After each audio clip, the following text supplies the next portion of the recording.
ఉన్నటువంటి స్థలాన్ని మొత్తానికి సంబంధించి ఏ దిక్కుకైనా సరే, తూర్పు దిక్కుకైనా, దక్షిణం దిక్కుకైనా, పడమర దిక్కుకైనా, ఉత్తరం దిక్కుకైనా సరే ఎంత స్థలం ఉందో అంత స్థలాన్ని నవగ్రహాలకు భాగించి ఉచ్చమైన గ్రహానికి సంబంధించి, లేదు ఒకవేళ ఉచ్చమైన గ్రహం రాకపోతే సగం ఉచ్చగ్రహం సగం నీచగ్రహం రెండింటిని కలిపి కూడా మనం గేట్లు నిర్మాణం చేయవచ్చు.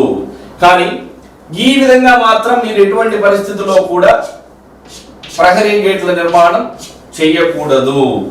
ఈ విధంగా మనం చేసుకోవచ్చు. ప్రహరీకి సంబంధించి, ప్రహరీ గేట్లకు సంబంధించి అంటే తూర్పు ఆగ్నేయంలో గేటు పెట్టకూడదు, దక్షిణ నైరుతిలో గేట్లు పెట్టకూడదు, పశ్చిమ నైరుతిలో గేట్లు పెట్టకూడదు, ఉత్తర వాయువ్యంలో గేట్లు పెట్టకూడదు. ఈ విషయాలన్నింటినీ కూడా మీరు గమనించి గేట్లకు సంబంధించి కూడా వాస్తు శాస్త్రాన్ని పాటించి పెట్టుకొని వాటికి సంబంధించిన శుభ పరిణామాలను మీరు పొందవలసినదిగా మేము కోరుచున్నాము.